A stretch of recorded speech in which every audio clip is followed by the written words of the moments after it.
Mike's account. Hi, No, Dana. it is. I'm using Mike's account, and I can't just hit record. I have to hit record and then do a drop down, and I always forget the drop down. So thank you. All right, so budgeting. What kind of questions do you guys have on budgeting? Or you haven't had a chance to get into that week yet?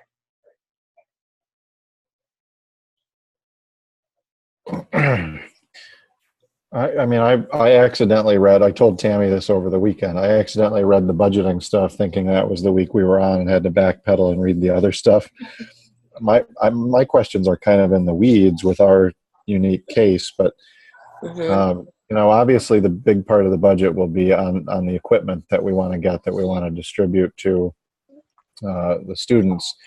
But one of the questions I had, the model that I'm used to using is to have the computer equipment shipped to a central location where basically the images are wiped and re-imaged and installed with a standard set of software to be used by the user.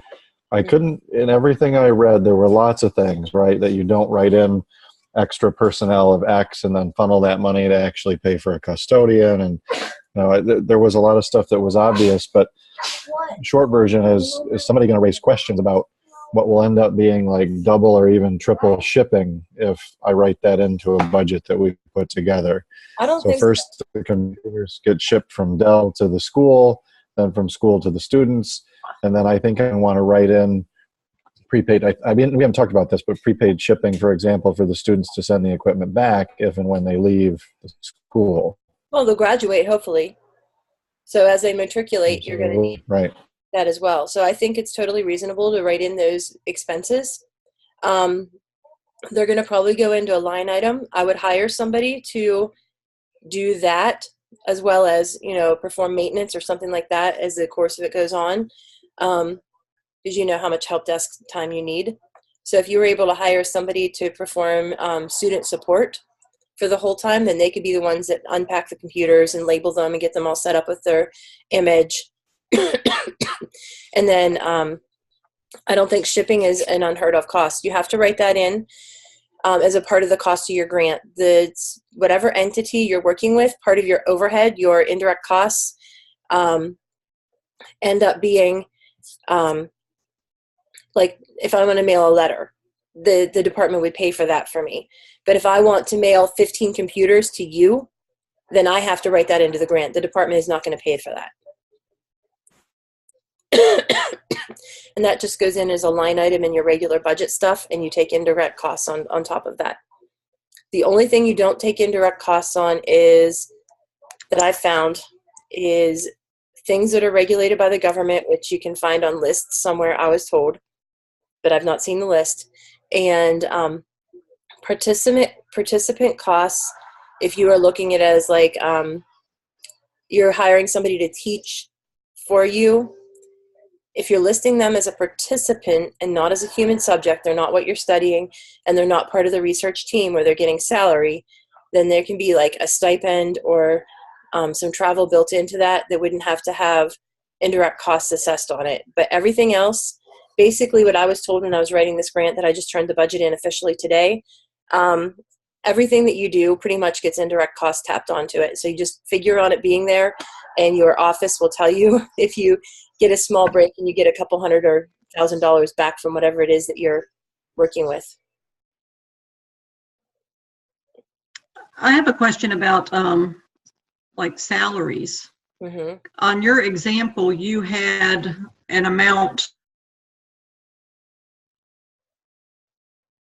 for your own salary, but you're kind of in a different position than some of us are. So it doesn't make sense to me if I'm being paid a salary at my job that I would also list a salary for the portion of time at my job that I would be working on this grant. Okay. Especially since the grant has to do with my job. So how would you divvy that up? And then the other question is how accurate do we really need to be? I mean, I understand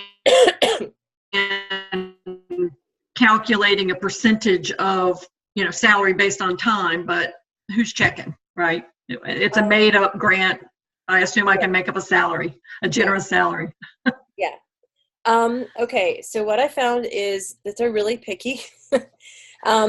And the one that I put in there, we're looking at one summer month because I'm technically paid for 10 months of work or 9 months of work, but I can get 1 month of salary support or a month and a half of salary support in the summer to do projects that are related to the school, related to the project.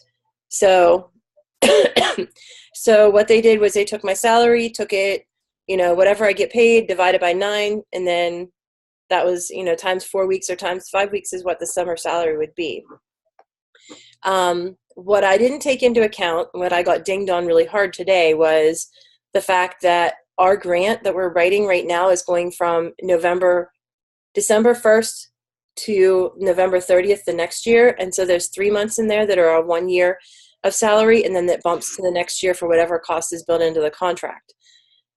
So I didn't take that into account. So my budget numbers were all off for that, for my fringe, which is like your healthcare and all the other stuff that they give to you because you're working there.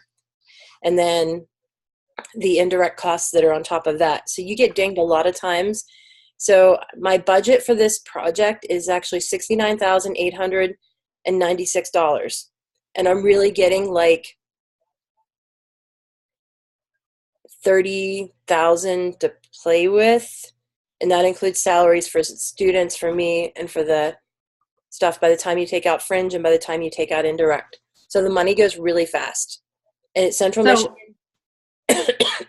So to do your question, when it's your job, what they will do sometimes for people is they will say this grant is going to take 25% of your time.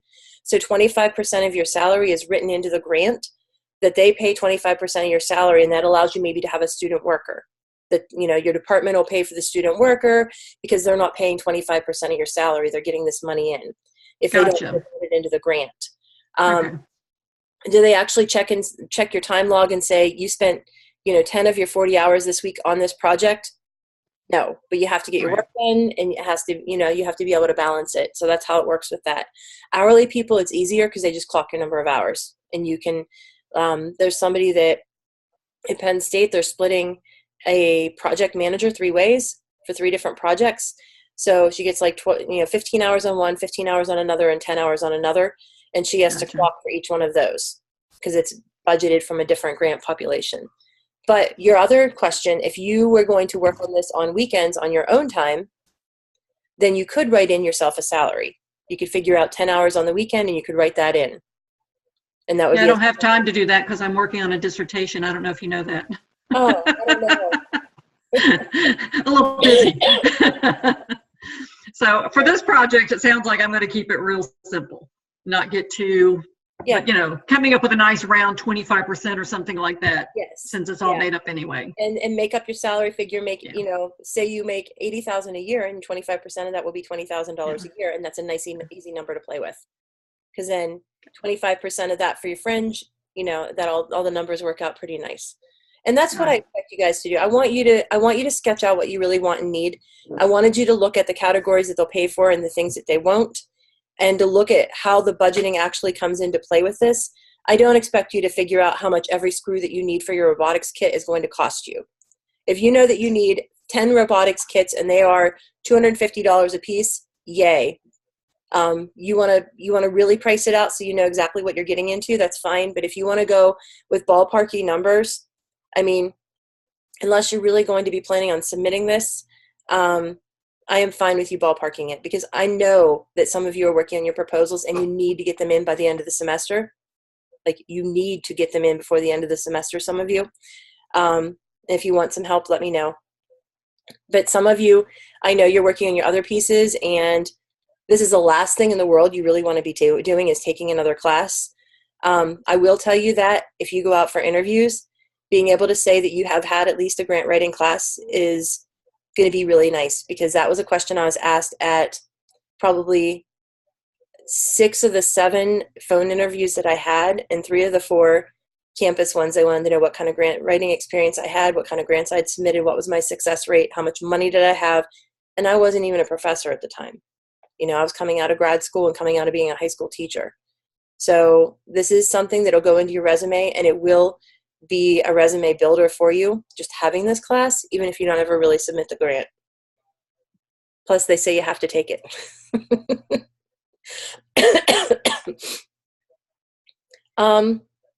Of course, CMU was my best choice. We can talk about that all some other time. Just so you know, whenever somebody says they want to hire you, until the provost signs the paper, they really can't tell you that they're hiring you. I'm aware. 20 years, and I think I've been hired 3 or 4 times without ever actually leaving.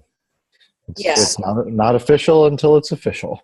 Well, yeah, I was offered a job somewhere else, and before this job even posted here, and they took me down for an interview, told me that they were going to hire me, had it sent to the provost, and the provost pulled the position. So they didn't get to hire anybody. So I was like, okay, so I'm not working there now. But sorry for that. All right, I do want to show you another resource that you have in the folder from there's a folder at the very beginning of the class that says grant resources that you can download the whole folder. If you try and run it off of the Google Drive folder, it will not work. That's the one I got from the grant workshop, and they told me that we're allowed to use it. So in the class, there's a place that you can do that. I just want to show you where some of these resources are. They're really helpful, hopefully for you whenever you are looking for a grant. And then, sorry, whenever you open up the folder, okay, you can't see that. Since I'm sharing the web page, you can't see the folder. I downloaded the grant folder. In there, it says U.S. General Grants. When you open that, there's an HTML link. When you jump to that, can't get this to click on me. Here, hold on. It brings up, wrong thing. I had it already for you guys, and now it's being all, where's it at? Okay, give me 1 second here. I gotta stop sharing. I have too many things open, and my Zoom is not, I can't minimize it while I'm recording it, so I need to move everything else off my screen so that I can get to this for you.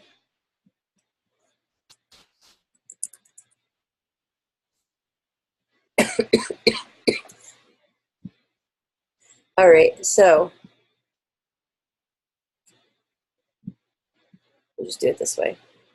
All right, if you download the grant workshop, in here it says U.S. General Directory, and then it has directory HTML.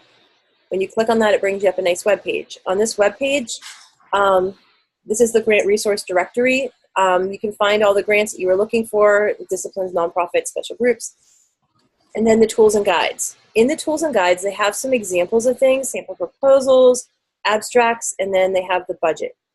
Here's some justification examples. I did not want to kind of preempt their materials and download them or put the links in for you from here, but they are in here if you want some examples of how to write a justification other than the ones that are in the book and in the sample chapter that I tucked in there from the other book. Writing the budget, okay, this is the project book. In this one, there's one page that says indirect costs versus direct costs, and they give you a nice little list of it, and they explain some terminology for you. And they kind of tell you where those pieces go in to your budget. Employee compensation, materials, equipment, and then all these other things go in as indirect cost. The thing that was most interesting to me was how you could put in support from other things. And that's not really listed in here. Whenever you're putting in your grant, one of the things that you're able to do is put in evidence of prior support or promised support as a way of showing the effectiveness and the strength of your proposal. So what you can do is have people write you a statement that, for example, if you want to hold your after-school program at the school, they can donate the utilities and the cost of the room, maybe supplies that are going along with that. And those can be put in as an in-kind donation or in-kind cost with the grant that you're submitting. So I could say that the Mary McGuire After School club that we're going to be running, Mary McGuire is donating the cost of the room rental, and they are going to be contributing a healthy snack for each of the students. So these things factored out as a cost, whatever they would rent their cafeteria for 2 hours, those kind of things can be factored in as in-kind support for your grant. That doesn't have to go into your budget, but it would go into your narrative when you're talking about it. And that allows you to show that other people are buying into your idea, and then it makes your proposal much stronger. And I never even thought of something like that. Go ahead. Jan, does that mean that, well, what happens if, for example, the college or university is also putting in things above the fringe benefits, but they're saying we're setting aside X amount of dollars for this purpose as well? It's not an in-kind then, it's now a separate element. A match. It can be a match if they're matching, or it can be departmental support that you would just state in your justification or in your like need statement or somewhere. You're going to say the department has allotted $2,000 in the cost of a graduate student to support this initiative. I'm not sure how that gets put into dollar figures in your budget like spreadsheet. I do not think that it has to go into there as long as it's mentioned in there that you have this support. Okay. From what I can see. Because the spreadsheet that I sent to the budgets people on campus, I laid out every single thing that I wanted, and it came back with like 4 lines. Because she reduced everything down to those costs. Yeah, I recall in the old days that you used to have to say what was being done, and that they wanted to see that and see that, yes, there was an interest on the part of the institute. Yes. Any kind of support that you can get that your university or your organization, your foundation, your stakeholders of any kind, even somebody doing something as simple as donating drinks or donating a case of water for everything, that's considered community support or stakeholder support, and it shows more investment within your proposal, and then you have a greater chance of success. So that having those kind of things is supposed to increase your chances of being awarded the grant. Okay, good, thanks. Yeah, and that can go into your justification. Okay, anybody else have questions?